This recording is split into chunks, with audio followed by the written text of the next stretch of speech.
Uma menininha esvaziou uma mochila cheia de moedas e sussurrou: "Onde eu compro um coração para a mamãe?" Enquanto os adultos ao redor desviavam o olhar, um homem solitário parou no meio do caminho, e o que aconteceu em seguida deixou o hospital inteiro em choque. Antes de começarmos, eu adoraria saber de onde vocês estão nos assistindo hoje. Toda vez que leio os comentários de vocês, lembro que esse cantinho do YouTube se tornou algo especial. Cidades diferentes, vidas diferentes. Ainda assim, aqui estamos, compartilhando alguns minutos de paz juntos. Obrigado por estarem aqui. Agora, vamos aproveitar a história de hoje. As vans de televisão chegaram antes mesmo dos guinchos à cena, em frente ao Hospital Regional de Serra Alta, sob o cinza pesado de uma manhã no interior de Minas Gerais. Uma carreta da Vitória Alimentos estava atravessada contra a mureta de proteção, o para-choque enterrado na caçamba de uma caminhonete.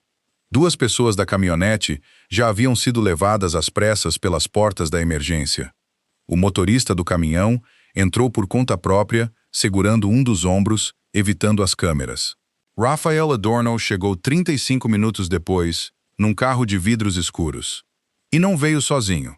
Um advogado da empresa foi junto, além de um perito de seguros, com uma capa de chuva molhada e uma diretora de comunicação que já digitava antes mesmo do carro parar. Ninguém naquele carro tinha vindo para consolar ninguém. O nome da empresa estava pintado a quase 2 metros de altura na lateral do caminhão destruído, e alguém do jurídico já havia perguntado, bem baixinho, se os registros de manutenção daquele veículo estavam em dia. Ainda ninguém sabia responder. Rafael queria ver as famílias feridas antes que o telejornal da noite pintasse a Vitória Alimentos como uma empresa que não se importava. O administrador do hospital negou o pedido e um parente abalado disse que um advogado já os havia avisado a não se encontrarem com ninguém da Vitória Alimentos. Então ele esperou na recepção, enquanto seus advogados negociavam no corredor, uma pasta com pontos de discurso equilibrada sobre o joelho. Rafael era um homem acostumado a salas que se reorganizavam ao seu redor. Aquela não cedia, e sua mandíbula doía de tanto cerrar os dentes. Foi então que ele ouviu as moedas. Do outro lado da recepção, no balcão da lojinha de presentes, uma menininha estava na ponta dos pés, virando um saquinho de sanduíche de cabeça para baixo. Moedas de 25, de 10 centavos, notas amassadas que ela alisava com as duas mãos, do jeito que alguém lhe ensinara, antes de empilhar as moedas em torres cuidadosas. Seu nome era Alice Bezerra. Tinha 4 anos.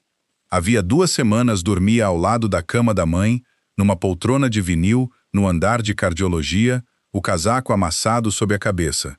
2 noites antes, ouvira uma enfermeira dizer no corredor que a mãe dela talvez precisasse de um coração novo, e ficar acordada fazendo a única conta que uma criança de pré-escola sabe fazer. O hospital tinha uma loja, e lojas vendiam coisas. "Com licença", a voz dela se manteve firme até a última palavra. "Onde vocês guardam os corações?" "É para minha mãe." A funcionária, uma senhora de cabelos grisalhos com óculos de leitura pendurados numa correntinha, saiu de trás do balcão e se ajoelhou na altura de Alice. Explicou gentilmente que corações não eram algo que a lojinha vendesse. Não eram algo que ninguém podia vender. Alice balançou a cabeça, o aceno educado que crianças dão aos adultos. Então recomeçou a contar o dinheiro, mais devagar dessa vez, os lábios se mexendo, porque se a loja não vendia, a única explicação que fazia sentido para uma criança de 4 anos era que ela não tinha trazido dinheiro suficiente. Rafael estava lendo um parágrafo sobre minimizar exposição legal. Leu-o 3 vezes, sem absorver uma palavra sequer. 6 metros corredor abaixo, sua equipe calculava quanta responsabilidade a empresa podia evitar.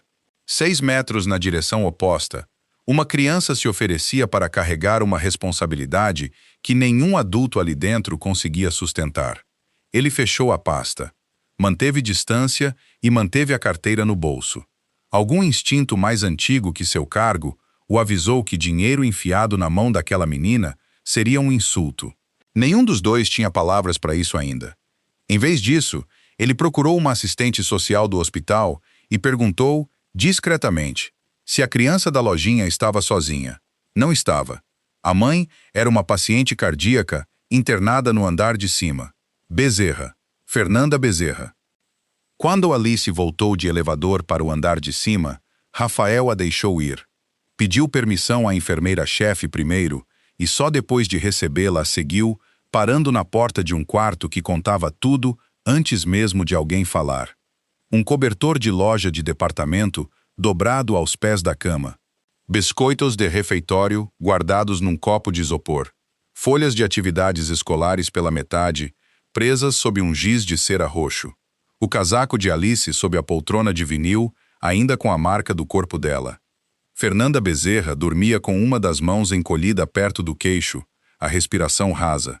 Parecia mais jovem do que Rafael esperava e mais exausta do que qualquer pessoa que ele conseguisse lembrar de ter visto. A bolsa dela estava sobre a mesinha, gasta nos cantos por anos de uso, e presa à alça havia um crachá de funcionária. Serviços de Alimentação Torretti. Rafael conhecia o nome. A Torretti administrava o refeitório do próprio centro de distribuição regional dele, a 18 quilômetros dali. A enfermeira-chefe manteve a voz baixa. A senhora Bezerra precisava de transferência para um centro cardíaco especializado. O pedido já tinha sido feito. E já tinha voltado. Negaram. O plano de saúde patrocinado pelo empregador dela não estava mais ativo. Isso é um problema burocrático, disse Rafael. Alguém deixou uma renovação vencer. Puxem a data do cancelamento e vamos resolver. A enfermeira se virou para o terminal e rolou a tela. Então sua mão saiu do mouse e a postura dela mudou. Uma quietude que Rafael se lembraria depois. O tipo de silêncio antes de uma sirene de tempestade. O quarto estava semi-escuro, preenchido pelo bip medido do monitor e pelo farfalhar de registros impressos. Rafael baixou a voz. Como assim a cobertura sumiu? O crachá dela diz que trabalha na nossa unidade há 2 anos. A enfermeira estudou a tela. Depois olhou para a mulher adormecida. Senhor Adorno, isso não foi um cancelamento automático. A ordem de desligamento veio da conta administrativa do seu contratado. 2 dias depois que ela desmaiou no refeitório, enquanto ainda estava listada em terapia intensiva. Atrás deles, o monitor de Fernanda quebrou o ritmo e soou um alarme. Depois, tudo silenciou. Fernanda Bezerra acordou com a voz de um estranho no quarto. O monitor havia se estabilizado durante a madrugada. Uma arritmia controlada com medicação, e as enfermeiras da manhã falavam sobre isso do jeito cuidadoso que as pessoas falam de uma tempestade que virou de rumo no último instante. Fernanda abriu os olhos e viu um homem alto, de casaco elegante, conversando baixinho com a defensora de pacientes do hospital, perto da janela. Ela sabia o nome antes que alguém o dissesse. Adorno, pintado na caixa d'água atrás do centro de distribuição, bordado nas camisas de homens que nunca comiam no refeitório dela, e agora ali, aos pés da sua cama. Porque só havia um motivo para um sobrenome daqueles, visitar uma mulher como ela. O senhor veio proteger a sua empresa, ela disse. A voz era fina. Não tremia. Rafael se virou. Vim por causa da sua filha. Então vamos começar por ela. Ela se ergueu um pouco contra os travesseiros e o esforço custou uma respiração inteira. Alice não vira foto. Não dá entrevista. Não aparece em nada que a sua empresa divulgar. Isso vem antes de qualquer coisa que o senhor tenha vindo dizer. Concordo. Ela o estudou, pouco convencida pela rapidez da resposta. Na experiência dela, homens como ele concordavam depressa e esqueciam devagar. Então Rafael contou, sem rodeios. Tinha ouvido Alice no balcão da lojinha, tentando comprar o que ninguém vendia. Queria entender por que o plano de saúde da mãe dela tinha sido cortado. O maxilar de Fernanda travou. Algo cruzou o rosto dela e foi dobrado e guardado com o mesmo cuidado do cobertor aos pés da cama. A filha de 4 anos dela contando moedas na frente de estranhos. A isso, as coisas tinham chegado. Rafael levou a mão ao casaco. Deixe-me pelo menos... Não. Os olhos dela nunca desceram até o talão de cheques. Um favor vai embora pela porta assim que o senhor sair. Eu não preciso de favor. Preciso do meu registro corrigido. Eu nunca pedi demissão. Ela repetiu, mais devagar, porque era o único fato que ainda lhe pertencia. Eu nunca pedi demissão. Falei para o Tadeu Ferraz que meus sintomas estavam piorando. Ia protocolar o pedido de licença médica assim que saísse da consulta com o cardiologista. 3 anos trabalhando naquele refeitório. Sei o que tenho direito e sei que nunca assinei nada.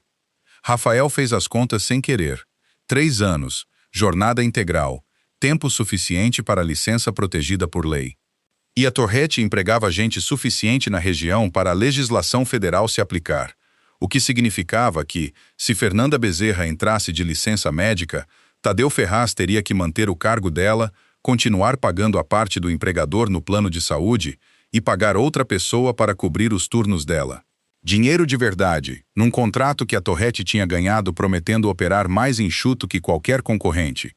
Rafael tinha visto aqueles números na renovação. Tinha elogiado. Uma demissão voluntária, porém, não custava nada a Tadeu. No papel, o plano simplesmente terminava do jeito que sempre termina quando um funcionário vai embora. Limpo, comum, invisível. E enterrava, de graça, um segundo problema. As antigas reclamações de segurança de uma trabalhadora demissionária raramente recebem um segundo olhar. No corredor, Rafael ligou para Cristina Amaral, diretora de compliance da Vitória Alimentos, que passara 20 anos dizendo a executivos o que eles não queriam ouvir. Pediu que ela preservasse os registros de emprego e benefícios de Fernanda, sem avisar Tadeu. "Posso travar o que temos aqui", disse Cristina. "Mas, Rafael, ela não é nossa funcionária. É folha de pagamento da Torrete. Empregador separado, responsabilidade separada, cadeia de comando separada." No papel, aquela separação sempre parecera limpa.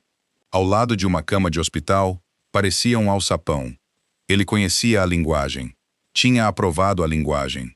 Por anos, soara como proteção numa ala cardíaca. Agora soava como um muro. E ele finalmente via de que lado dele as pessoas viviam. Fernanda observava quando ele voltou ao quarto.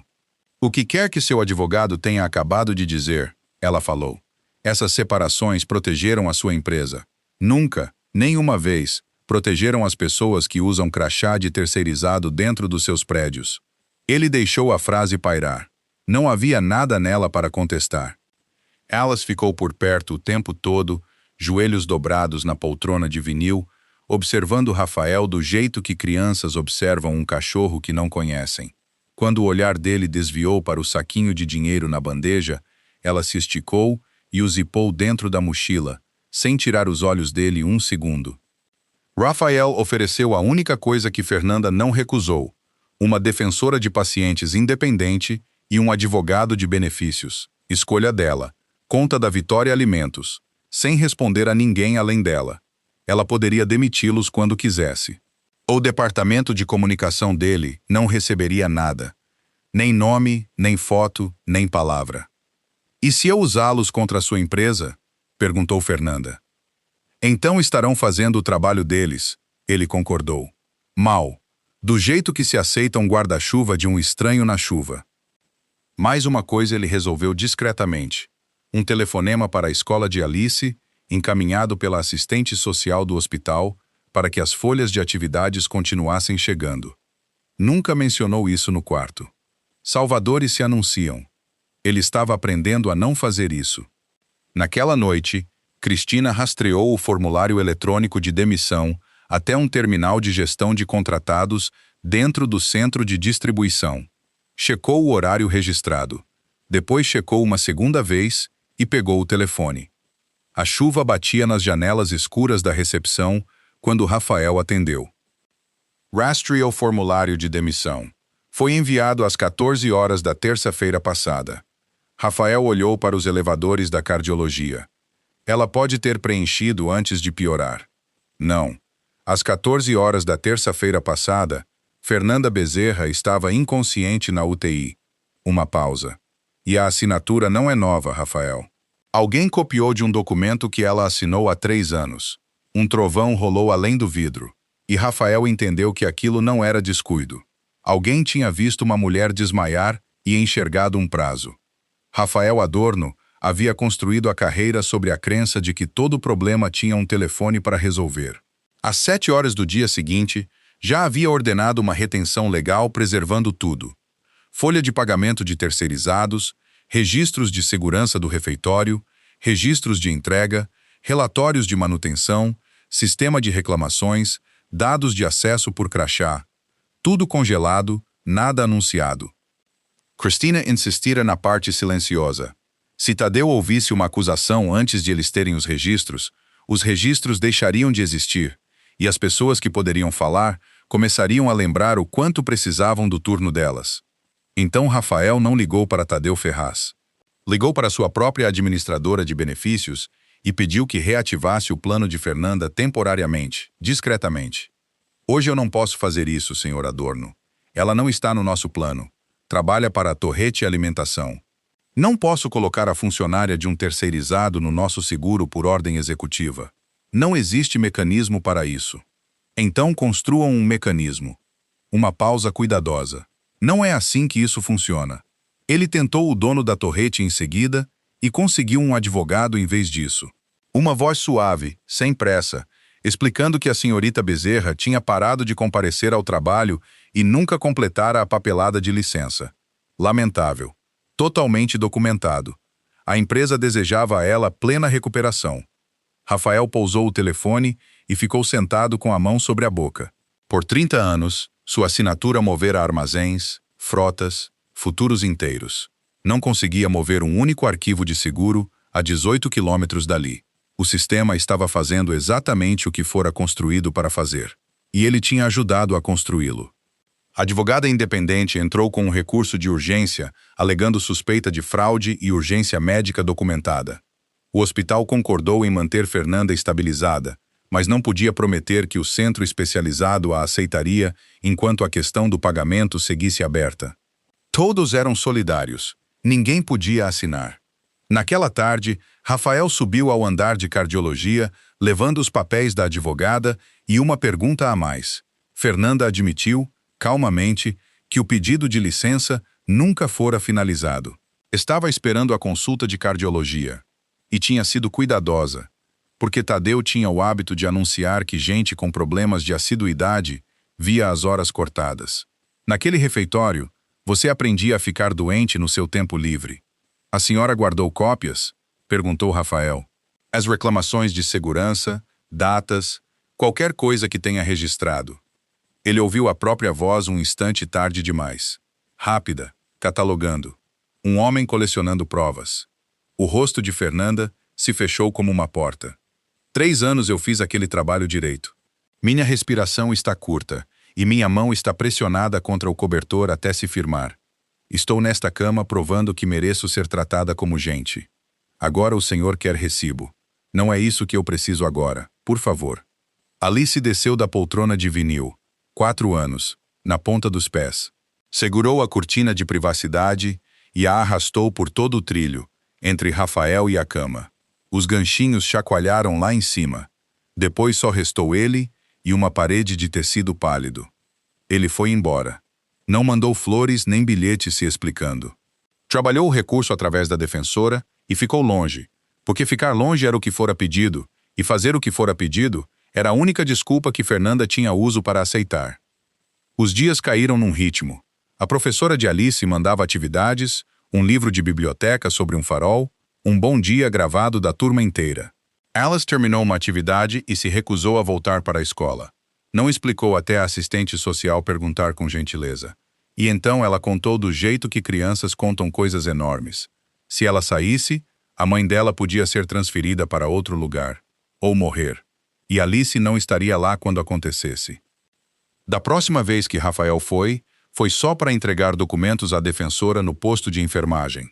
Pela porta aberta, viu a poltrona de vinil e, colado na parede acima dela, um coração recortado de papel vermelho e, sob a fita, no centro, uma única nota de dinheiro, a primeira que Alice tentara gastar lá embaixo. Alice seguiu o olhar dele. Subiu, descolou o coração da parede e o zipou dentro da mochila. Mensagem recebida. Cristina ligou naquela noite e a voz dela tinha mudado. Alguém entrara no portal de contratados a partir de uma estação administrativa, usando uma redefinição de senha autorizada por supervisor. As credenciais de Fernanda usadas enquanto ela estava na UTI. 3 das reclamações dela tinham sido mudadas de pendente de análise para resolvida.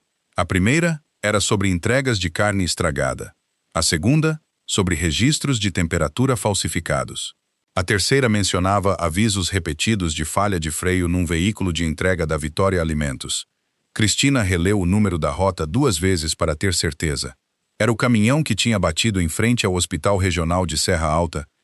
Na manhã seguinte, ela largou o arquivo sobre uma mesa na pequena sala administrativa do hospital, onde Rafael vinha trabalhando numa cadeira emprestada. Isso já não é só uma demissão falsa. Rafael examinou os relatórios alterados. O que apagaram? 3 avisos. Carne estragada. Registros de segurança falsificados. Ela parou um instante. E defeitos de freio no caminhão que bateu em frente a este hospital. Virou o laptop para ele. Mudaram todas as reclamações para resolvida há menos de 1 hora, Rafael. Alguém sabe que estamos investigando. No corredor atrás deles, uma cortina de privacidade se fechou com um estalo. Cristina Amaral fazia as entrevistas num salão anexo de igreja, 2 cidades adiante, onde nenhum supervisor reconheceria os carros no estacionamento. Mesmo assim, os funcionários chegavam com medo. Sentavam-se na beirada das cadeiras dobráveis, casaco vestido, e respondiam às primeiras perguntas, do jeito que as pessoas respondem quando o aluguel depende da resposta. Tinham filhos, tinham horários que mudavam toda semana sem explicação, e todos já tinham visto o que acontecia com quem falava. Sem demissão, sem papelada. Só menos horas, depois menos ainda, até o emprego morrer em silêncio. Um funcionário de cozinha, sem nome no arquivo, Cristina prometeu isso. Finalmente pousou o café e falou. Fernanda recusava entregas. Todo mundo sabia. Leite que chegava quente. Caminhões de carne acima da temperatura segura. Ela conferia o termômetro, anotava o número, mandava a carga de volta. Mesmo quando devolver significava a linha ficar sem estoque. Tadeu odiava isso. Entregas recusadas viravam prejuízo registrado. E prejuízo registrado virava perguntas do pessoal de compras da Vitória.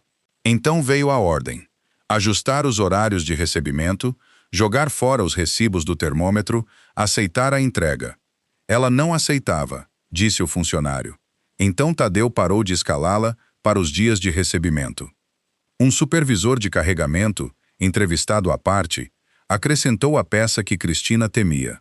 O caminhão que bateu em frente ao Hospital Regional de Serra Alta tinha sido notificado por avisos intermitentes de freio mais de uma vez. Continuou na estrada porque ainda funcionava tecnicamente, e tirá-lo de circulação atrapalharia uma rota de alto volume.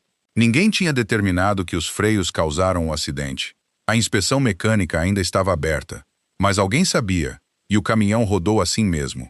O que Cristina montou, página por página, não era uma conspiração, era pior. Do seu jeito, era comum. Gerentes diferentes, departamentos diferentes, cada um fazendo uma pequena concessão sob a mesma pressão constante. Não registre o prejuízo. Não atrase a rota. Não erre a meta. Ninguém tinha decidido machucar alguém. Todo mundo tinha decidido não saber. E Tadeu Ferraz não começara como o homem daquele arquivo. Cristina puxou o histórico dele. Um negócio familiar de buffet, 2 vans, reputação construída em festas de bairro ao longo de 12 anos, até virar um contratado regional para ganhar o contrato da Vitória Alimentos. Ele tinha se endividado com tudo. O equipamento, o galpão, provavelmente a casa. Perder aquele contrato não só o envergonharia, apagaria ele do mapa e levaria 35 empregos junto. Em algum ponto do caminho, cada entrega recusada, cada ausência médica, cada conta de manutenção, tinha deixado de ser um custo do negócio e virado uma ameaça à sobrevivência dele. O medo tomara conta da aritmética, e o medo sempre arredonda para baixo. Nada disso justificava uma assinatura forjada. Só explicava o homem que a forjou. Rafael, enquanto isso, lia sua própria papelada e ela soava como uma confissão que ele não sabia estar escrevendo. Os painéis de compras da renovação de contrato da Torrete brilhavam na tela. Custos de mão de obra bem abaixo da referência. Números de desperdício quase bons demais. O conselho tinha chamado isso de boa gestão de fornecedores. Rafael carregava a lembrança nítida como corte de papel de uma reunião trimestral em que ele mesmo elogiara a economia, sem perguntar a ninguém como um refeitório alimentava mais gente por menos dinheiro, trimestre após trimestre. A resposta estivera ali nos números o tempo todo. Ellie não queria a resposta, queria o número. No hospital, os dias de Fernanda seguiam irregulares. A medicação segurava o ritmo cardíaco, mas a deixava exausta, confusa à tarde, dormindo antes da bandeja do jantar chegar. O centro especializado ligou com notícias cautelosas. O plano restaurado removeria uma barreira, mas a transferência ainda precisava de estabilidade clínica, um leito disponível e um especialista disposto a aceitar. Dinheiro era só a primeira porta. Fernanda gastava a força que as manhãs davam, vencendo um único debate. Alice voltou à escola em meio período, porque a mãe insistia que uma infância não devia parar por causa de um hospital. Então Alice foi. Ficava com o casaco vestido na carteira.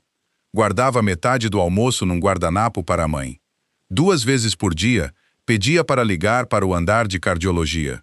E a enfermeira sempre atendia. Esse era o trato que tornava a escola possível. Rafael viu Alice uma vez naquela semana, na sala de espera das famílias, e tentou o que adultos tentam. Perguntou sobre o desenho dela. Alice o encarou por cima da atividade. Adultos fazem perguntas fáceis para crianças, ela disse, quando não querem responder às difíceis. Voltou ao lápis. Rafael ficou ali, se sentindo exatamente do tamanho que merecia. Então, silenciosamente, o caso virou. Uma funcionária do refeitório lembrou do caderno de espiral de Fernanda. Datas, números de caminhão, temperaturas, nomes. Tadeu tinha revirado o armário dela depois que desmaiou. Não tinha achado. Alice sabia por quê. Vira a mãe deslizar algo para dentro do livro de receitas da igreja, no apartamento delas. Não contou a ninguém por 2 dias. Só observou. Observou Rafael pedir a Cristina o nome de uma funcionária amedrontada e observou Cristina recusar, na cara dele. Só então Alice atravessou a sala até a defensora de pacientes e puxou a manga dela. Minha mãe escondeu uma coisa, sussurrou. Mas o senhor Adorno não pode pegar. Deu à defensora o nome do livro de receitas e uma condição, entregue como um tratado entre nações. Rafael só poderia ver o caderno na presença da mãe dela. O livro de receitas saiu da estante exatamente onde Alice disse que estaria. Mancha de farinha na capa, a letra da avó por dentro da orelha. Com a autorização por escrito de Fernanda, a defensora de pacientes o buscou no apartamento e o levou ao quarto do hospital, onde Alice confirmou, com um único aceno. Entre as receitas de torta salgada, havia um caderno de espiral estreito, páginas densas e disciplinadas, datas de entrega, números de caminhão, temperaturas medidas 2 vezes e, ao lado de cada registro, o nome de quem estava presente quando os números foram lidos. As últimas páginas apontavam para fotografias guardadas numa conta de e-mail particular. Cristina verificou as fotos contra entregas reais, documentos reais, horários reais. Depois teve o cuidado de dizer o que o caderno não era. Isto não é uma chave mágica. Cada foto precisa ser autenticada. Cada registro é cruzado com os logs do servidor. Cada testemunha precisa confirmar sozinha, separadamente para registro. Isto é um mapa, não é o destino. Mas o mapa mostrava algo que ninguém tinha visto inteiro antes. Fernanda tinha usado repetidamente, ao longo de meses, a linha direta confidencial para contratados. E cada reclamação registrada tinha sido roteada de volta para a resolução local antes de chegar ao escritório central de compliance da Vitória Alimentos, roteada de volta ao supervisor regional, roteada de volta a Tadeu Ferraz. Rafael leu o resumo do roteamento de pé e não teve a decência de se surpreender. Conhecia o desenho. Anos antes, o jurídico e o RH tinham trazido uma proposta. Deixar as reclamações de contratados serem tratadas primeiro no nível regional. Manter disputas pequenas. Impedir que queixas de assiduidade e acusações não comprovadas virassem investigações corporativas caras. Triagem eficiente. Chamaram de controle de custos. Rafael fizera 2 perguntas, ambas sobre dinheiro, e assinara. Cristina puxou o arquivo original da política naquela noite. Virou o laptop para ele, do jeito que já tinha feito antes, na sala emprestada lá embaixo.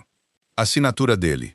O nome dele impresso sob a exata cláusula que mandava os alertas de Fernanda Bezerra de volta para o homem sobre quem ela estava alertando. Por 3 semanas inteiras, Rafael tinha conseguido se ver como um executivo decente, enganado por um contratado desonesto.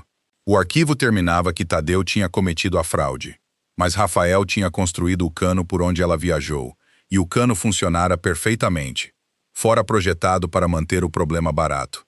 E manteve tão barato que quase não custou nada, só o coração de uma funcionária de refeitório.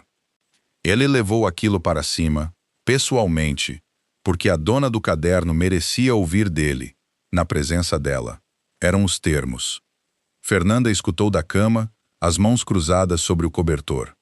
Quando ele terminou, ela manteve a voz nivelada, nem suave, nem elevada. O senhor está esperando que eu diga que não tinha como saber. Ela moveu a cabeça devagar contra o travesseiro. A política funcionou exatamente do jeito que foi escrita. Ela protegeu a sua empresa de ouvir coisas que poderiam custar dinheiro. Ela não quebrou, senhor Adorno. Ela deu certo. A respiração dela ficou rasa por um instante, e ela esperou passar. E agora o senhor quer o caderno. Ela nomeou os termos, um dedo levantado para cada um, o hábito contábil de uma mulher que passara anos conferindo números. Nenhum funcionário identificado sem consentimento. Alice fora de tudo. Nenhuma imprensa jamais. A investigação independente do jurídico da Vitória. Um fundo para trabalhadores, administrado por organização externa. E o tratamento médico dela condicionado a nada. Nem silêncio, nem cooperação. Nada. Concordo, disse Rafael. Concordou com tudo. Cristina apresentou o que a concordância custaria. Multas de segurança alimentar, ações trabalhistas, perda de contratos, inspeção de toda a frota e ação de acionistas mirada direto nele. Vitor Salgado, diretor líder do conselho, ligou naquela noite com o outro caminho. Restaurar a cobertura da mulher, discretamente. Encerrar o contrato da Torrete, discretamente. Um erro isolado de fornecedor, tratado com responsabilidade. Podia ajudá-la mais rápido, apontou Vitor. E essa era a armadilha. O caminho silencioso realmente andaria mais rápido para ela. Para exatamente uma pessoa. Rafael ficou com aquilo mais tempo do que se orgulhava. Depois assinou 3 autorizações. Financiamento provisório para manter o acesso de Fernanda ao tratamento enquanto o recurso corria, uma investigação independente administrada pelos defensores de trabalhadores e pacientes e divulgação voluntária dos registros de segurança e reclamações, incluindo o arquivo de política com o próprio nome dele, às autoridades estaduais e federais. Ordenou a inspeção da frota inteira e suspendeu a renovação do contrato da Torrete. Os caminhões saíram das rotas. Os números começaram a sangrar pelo condado inteiro. O telefone de Tadeu Ferraz começou a tocar e não parou. Rafael ainda estava na sala de reuniões quando seu próprio telefone vibrou sobre o vidro. Vitor Salgado ligando de uma sessão emergencial do conselho já em andamento. Você foi além da autoridade de um diretor executivo. A divulgação que você assinou pode apagar 12% do valor de mercado quando o pregão abrir. É verdade, disse Rafael, e somos responsáveis. Uma risada fria, sem humor, veio pela linha. Acionistas não pagam pela sua consciência, Rafael. Eles pagam por estabilidade. Ao fundo, um martelo pequeno bateu na madeira. Sua autoridade de assinatura foi suspensa há 5 minutos. A linha caiu. A história estourou numa terça-feira de manhã. E era linda. E esse era o problema. Um portal de notícias regional publicou sob uma manchete suave. Uma menininha numa lojinha de hospital tentando comprar um coração para a mãe. E o CEO que ouviu e decidiu ajudar. Linguagem calorosa sobre compaixão.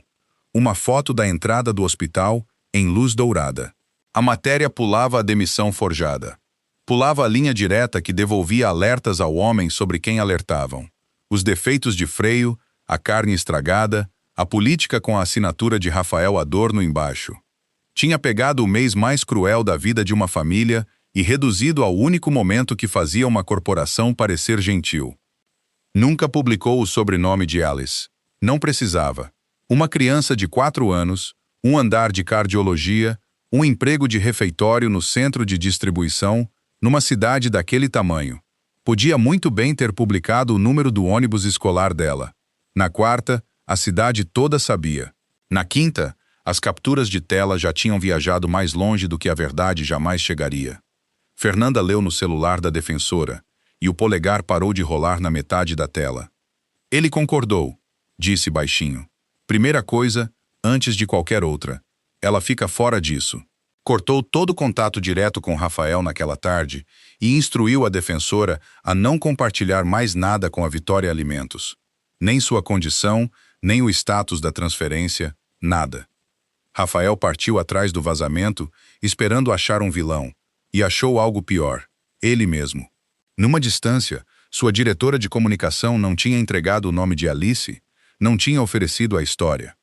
Mas quando um repórter ligou com pedaços do encontro, ela confirmou, porque semanas antes, com as câmeras se reunindo em frente ao caminhão destruído, Rafael tinha mandado a equipe estabilizar a narrativa. Nunca ordenara uma história sentimental. Nunca precisara. Instruções vagas de homens poderosos são autorizações em branco. Alguém tinha preenchido a dele. A diretora ofereceu uma defesa. Aproveita o momento. A cobertura é positiva. Rafael recusou de vez. Negou toda a entrevista. E não repetiria as palavras de Alice a ninguém. Nunca. Pediu ao portal que retirasse os detalhes de identificação e o portal atendeu. E isso não mudou nada. Não se desfaz um sino tocado numa cidade onde todo mundo já estava ouvindo. Na escola, uma colega reconheceu Alice. Depois os adultos começaram. As cabeças inclinadas, as vozes extra-gentis, a merendeira que apertava o ombro dela com lágrimas nos olhos. Pena visível o tempo todo, por todo lado. Alice parou de ir. Deu à assistente social o motivo numa única frase. Todo mundo sabe a coisa mais assustadora sobre mim agora. Fernanda, exausta e encurralada, cogitou tirar o caderno da investigação inteiramente. Cristina explicou com honestidade o que isso mudaria e o que não mudaria. A prova digital obtida de forma independente ainda poderia ser usada, mas sem a cooperação de Fernanda, proteger os outros funcionários e provar o contexto ficaria muito mais difícil. Rafael recusou deixar qualquer um pressioná-la. Instruiu os investigadores externos a agir como se Fernanda Bezerra não devesse nada a ninguém, porque não devia. Então a sorte encontrou mais uma forma de ser cruel. O centro especializado ligou. A cobertura provisória de Fernanda tinha sido aprovada, a porta do dinheiro finalmente aberta. Mas o leito que ela esperava foi para um paciente em perigo mais imediato, e os próprios números dela não estavam estáveis o bastante para transporte de qualquer forma. Nenhum vilão nisso. Só triagem, fazendo sua aritmética honesta. Rafael recebeu aquela ligação de pé no estacionamento do hospital e entendeu por completo que não sobrava ninguém para negociar. O dinheiro dele era inútil ali. O cargo dele era inútil ali. Gente mais doente vinha primeiro.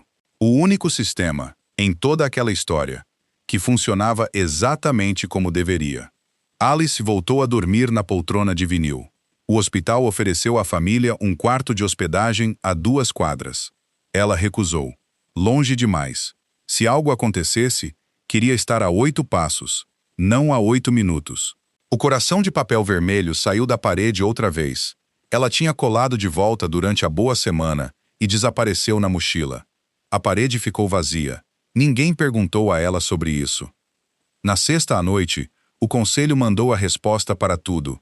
O diretor jurídico pousou um acordo pesado sobre a mesa de reunião, diante de Rafael, colocou uma caneta tinteiro ao lado e passou pelos termos no tom que advogados reservam para clemência. A Torrete Alimentação aceita toda a responsabilidade. A Vitória Alimentos nega conhecimento prévio. Rafael mantém o cargo.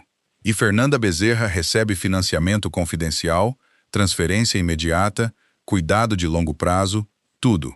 Uma assinatura atribui a responsabilidade à Torrete. Você continua CEO. A Vitória Alimentos permanece intacta. Ele virou para a cláusula médica. Fernanda Bezerra pode ser liberada para pagamento, revisão de especialista e o próximo leito cardíaco disponível no momento em que os médicos dela disserem que o transporte é seguro. Rafael olhou para a linha da assinatura. Tudo que pediam que ele enterrasse era uma política e um nome. O dele. O que acontece se eu recusar? Então o tratamento dela continua pelo processo comum de recurso, disse o advogado. E amanhã de manhã, sua carreira de 30 anos pode ser a próxima coisa em suporte vital. Rafael baixou a caneta, depois fechou a tampa com um clique seco. Ele não assinaria. Sem tribunal, sem câmeras. Só uma mesa comprida numa sala de reunião alugada, uma caixa de pastas e uma jarra de café que ninguém tocou. Não era um julgamento, e não era um show de acordo.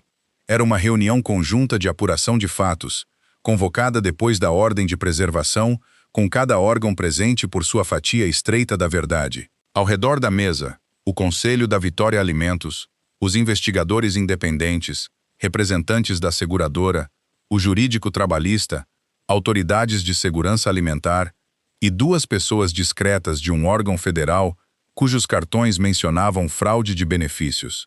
Ali é que a verdade seria pesada, não gritada. Fernanda Bezerra não estava presente, e essa foi a escolha dela.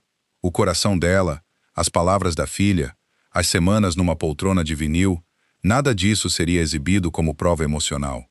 Através da defensora independente, ela autorizou uso limitado de páginas redigidas do caderno e reservou por escrito o direito de se retirar das entrevistas se a saúde piorasse. Participaria como fonte de fatos ou não participaria de forma alguma. Nunca como espetáculo. Cristina Amaral apresentou por 3 horas, como uma mulher que sabia que cada página seria atacada depois. Registros de acesso ao terminal de contratados. O modelo arquivado de demissão. Logs de servidor mostrando 3 reclamações alteradas numa única hora. Arquivos de folha de pagamento, escaneamentos de entrega e dados de temperatura que batiam com o caderno de espiral até a casa decimal. Avisos de manutenção de veículos, depoimentos de funcionários colhidos separadamente, concordando em detalhes que nenhum deles poderia ter combinado. Juntos, os registros sustentavam uma conclusão. Tadeu Ferraz tinha falsificado a demissão de Fernanda Bezerra e encerrado o plano de saúde dela dias antes que ela pudesse completar a papelada de licença protegida. Por baixo disso, havia um padrão: registros de segurança alterados, trabalhadores pressionados a esconder perdas e atrasos. Sobre o acidente em si, Cristina foi exata. Os avisos de freio estavam documentados, repetidos, ignorados. A inspeção mecânica seguia aberta. Ninguém naquela mesa diria que os freios causaram a colisão, porque ninguém ainda sabia. E aquela sala tinha acabado com histórias convenientes. Tadeu não falou por si mesmo. Compareceu através de um advogado de defesa, muito bom, que invocou o direito ao silêncio do cliente e depois foi para cima da Vitória Alimentos. Metas de custo irrealistas, disse o advogado. Orientação de compliance vaga. Um sistema de reclamações que, por política corporativa escrita, mandava todo alerta de volta ao supervisor local.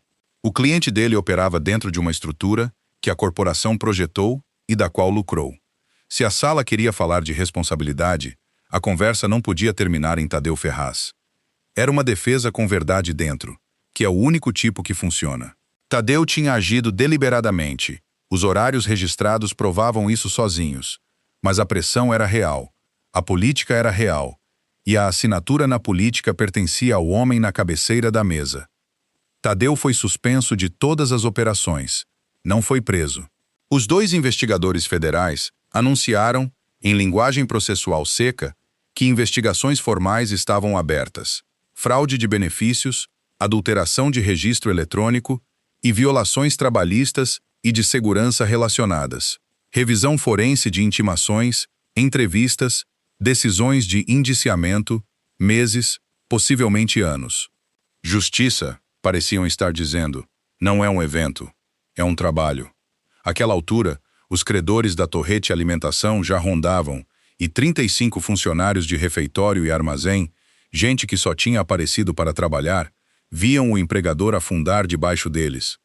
Depois foi a vez de Rafael, e ele fez o que ninguém na sala esperava. Recusou formalmente o acordo de contenção, para registro. Declarou que a linha direta de contratados tinha funcionado de acordo com uma política que ele mesmo revisara e aprovara. Autorizou a divulgação dos registros de compras e do sistema de reclamações, incluindo o arquivo que carregava o próprio nome dele. Não ofereceu contexto e não pediu crédito. Leu uma frase preparada e pousou o papel.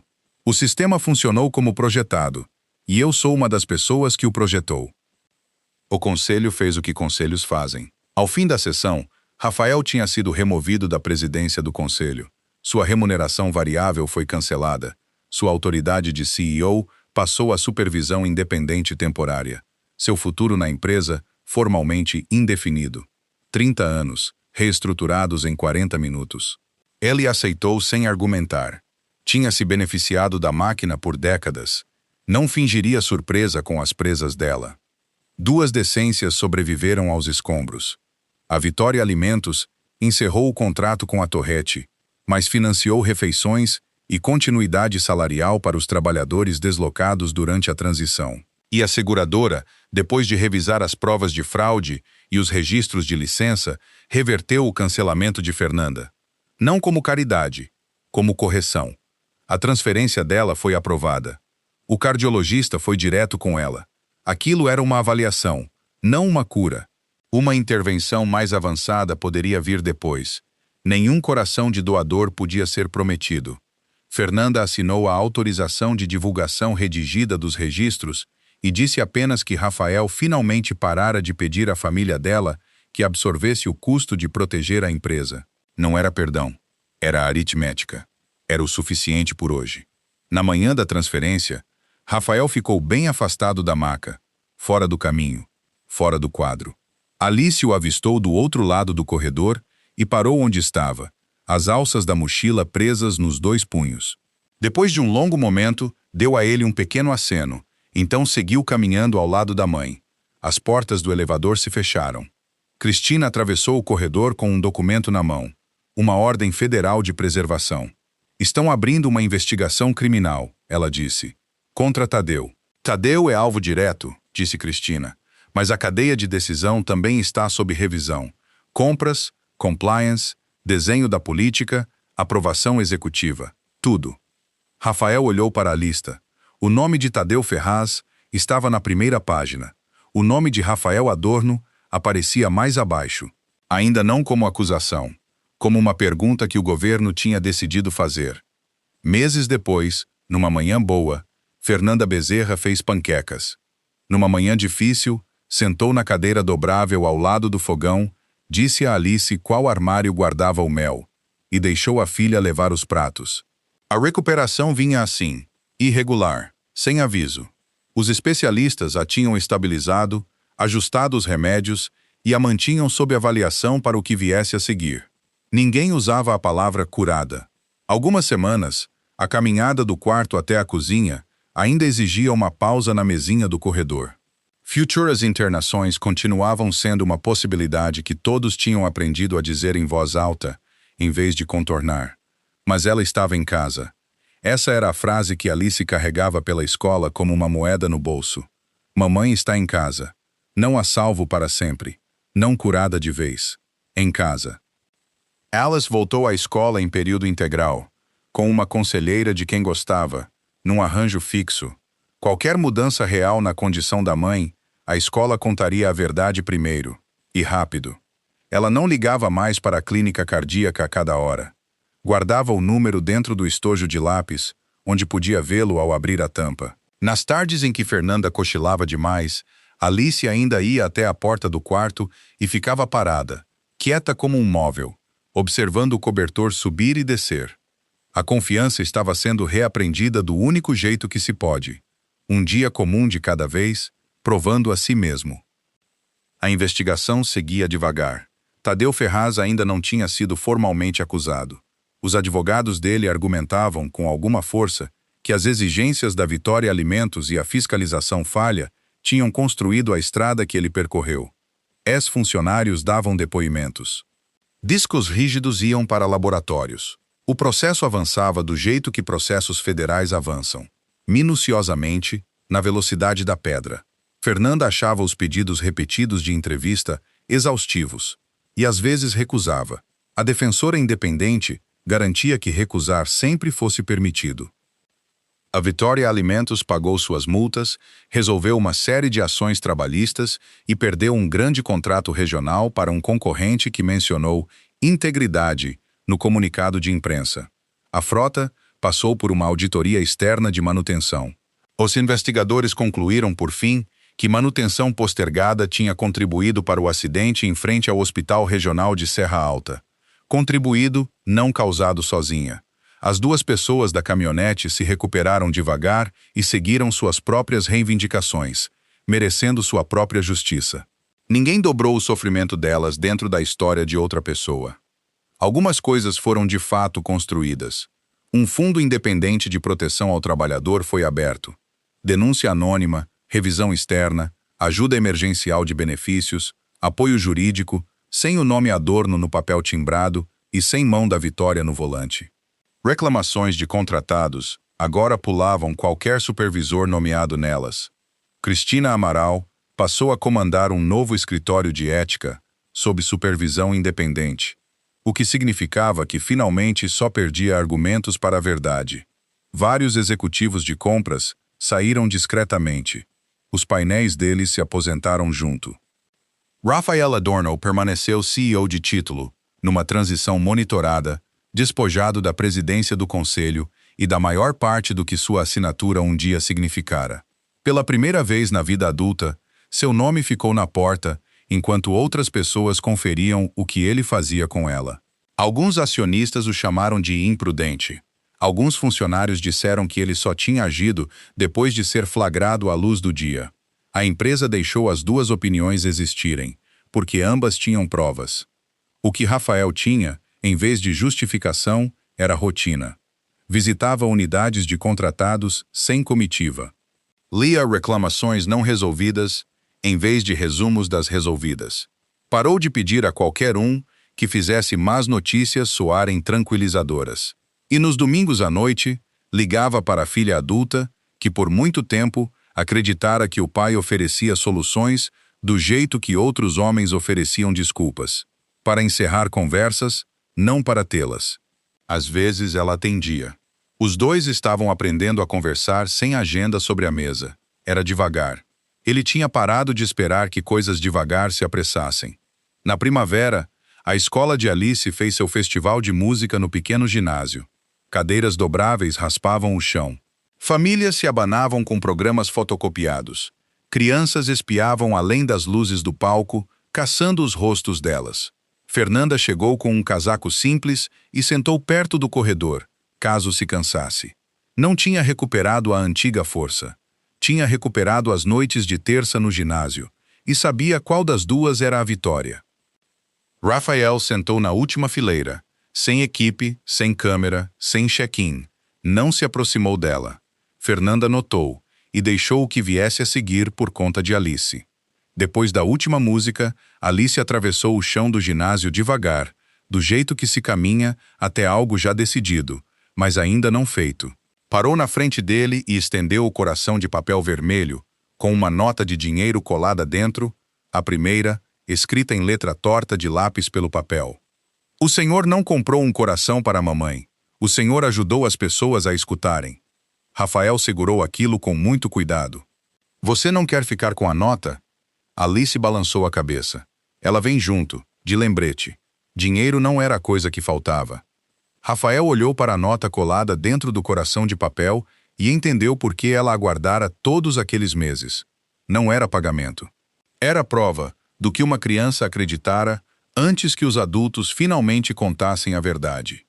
Fernanda se aproximou então, pousando uma mão no ombro da filha. O Senhor disse a verdade quando o silêncio teria sido mais barato, ela falou. Obrigada por isso. Não uma recepção de herói, um recibo. O Senhor nunca devia ter precisado de tanta coragem, disse Rafael, só para uma reclamação comum ser ouvida. Não pediu nada em troca. Depois, Fernanda descansou nos degraus da escola enquanto o estacionamento esvaziava. Alice sentou ao lado dela, cantarolando a última música. Rafael ficou a uma distância respeitosa, o coração de papel na mão. Quando ela ficou pronta, Alice segurou a mão da mãe e a ajudou a se levantar, e caminharam até o carro, devagar como honestidade. Atrás delas, a luz do ginásio se apagava fileira por fileira. A investigação não tinha terminado. A saúde dela não estava certa. O futuro dele não estava resolvido. mas dessa vez, alguém estava escutando. E é assim que fechamos a história de hoje. Antes de irmos, um lembrete gentil. Esta história é fictícia, criada para entretenimento e narrativa, mas o sentimento por trás dela é real. O amor muitas vezes aparece nas menores mãos, nas orações mais silenciosas e na coragem de pedir ajuda. Qual momento tocou mais o seu coração? Contem para a gente nos comentários. Se essa história emocionou vocês, curtam, compartilhem com alguém que ainda acredita em bondade e se inscrevam no canal para mais histórias emocionantes. Vocês podem assistir a outra história inspiradora na tela final ou na nossa playlist. Obrigado por estarem aqui com a gente. Fiquem bem, fiquem gentis e nos vemos na próxima.